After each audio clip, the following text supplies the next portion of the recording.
Losing weight has been super simple ever since I discovered these 5 tips from years of bodybuilding and combat sports. Speaking of, let's get on to number 1. Ice for volume. Ice is a fantastic 0-calorie thickener for things like low-calorie ice cream and low-calorie shakes. You can add some frozen berries, a little bit of low-fat milk, pop in some ice into a blender, shake that up, and you can get a whole tub of something that tastes like ice cream or like some weird protein shake under 300 calories with pretty good micro and macronutrients, might I add. It's just a different form of getting water and filling up your stomach. So in the depths of my deficits where I have seen the devil himself, I would use this all the time. You want to fill up your stomach with just like as much bullshit as possible. Of course, you don't want it to be like super unnutritious. You don't want to be downing like a pound of sweetener. So instead we use something more natural like ice. It's just water in a different form. And now people might think you're weird for it, but those are the same people that are going to tell you to drink more water for weight loss. So why not take it in a different form that's more tastier? Number 2, cold showers. It's been proven now that taking a cold shower will boost your dopamine by 250%, keeping you motivated, and it'll also pick up your adrenaline a little bit just to get your mind off of the cravings and onto something else. Now, a lot of things that will boost your dopamine are very temporary boosts to the point where it doesn't even matter. Like there's a reason why if you smoke a cigarette, you're more motivated, you feel a little bit more happier for a couple of seconds. Where if you take any type of Adderall, if you take an amphetamine, you're gonna start cleaning your house for 12 hours straight. It's how long the increase of dopamine lasts. But the surprising thing about cold showers is this boost lasts for a couple of hours, meaning that you can circulate this motivation into something else and you're less likely to actually get triggered by the cravings. Number 3,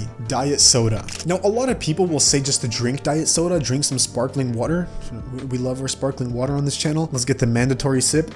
These sparkling drinks are amazing, especially diet soda. It takes away a bunch of the junk food craving because you have a little bit of those sweeteners in there. But there's a more extreme way to go about this. So what I used to do is I would have these little popsicle trays and I would pour some diet soda in them, put a stick, and then after a couple of hours, you have a popsicle that's sweet, he's 0 calories, and fully made from any diet soda of your choosing. So you know, if you want something fruity, you put in some Fanta. If you want a Coke flavored one, you put in Coke Zero. And another thing is I've used Coke Zero before to make low-calorie brownies. I don't know how it works, what type of magic was in that recipe, but you can make a batch of brownies from Coke Zero that have like under 200 calories. You get a big ass tray like this, right? So search for these. There's a lot of these weird anorexic hacks that you can add into your diet that will make it much easier to stick to, especially when it's like late at night and you have the worst of those cravings. Would you rather cave on like a bunch of cookies or real brownies that'll put you 1,000 calories over your deficit and then you like ruin all your progress for the week? Or would you rather go over your calorie limit by some weird Coke Zero brownies that are only going to bring you up 200 and might ruin like half a day's worth of progress instead of the entire week? Number 4, freeze foods. It takes longer to eat and chew frozen foods. And in my opinion, some foods that are frozen or very cold just taste better and they last longer. This is a weird one, but I'll have to admit to this, I freeze my protein bars. Whenever I have protein bars, I have them frozen. And same thing for like candy bars. If you're gonna eat like a Snickers bar, bro, just try to freeze it. It sounds very odd. It sounds like it'd ruin the flavor, but for me, I get to enjoy it for longer. I get to really fixate my mind on the taste and it doesn't just get swallowed up in like one gulp. You'll allow your body to enjoy the food longer. You'll eat slower. We all know that eating slower leads us to be more satiated. And yeah, try this one out if you ever get the chance to. And lastly, number 5, use a smaller plate. The smaller the plate, the more you can trick your brain into thinking that you ate more. This is like anorexia 101. I know many people who lost 20 pounds by just using a smaller plate. So be careful with this. Now, yes, you are probably going to be seen as the weirdo, the big ass overweight dude who's eating from a smaller plate. People are probably going to make fun of you. But is their opinion going to matter when you lose all the weight and you look amazing? Probably not. So try this out. It definitely helped me. This is one that works better in combination with a bunch of different hacks. So if you eat like a bunch of low calorie foods and you put it into a small plate, you will lose an astronomical amount of weight. But overall, regardless, if you just implement this, you can also lose a bunch of weight too. If you want to fast track your weight loss, press the first link in the description. We have a completely free Skool community of like-minded people. There's courses in there, daily tips, more videos like this. I'm soon gonna make it paid. So if you join now, you get a free lifetime membership. If I give you anything of value, please consider subscribing to the channel and don't forget to stay savvy with your diet.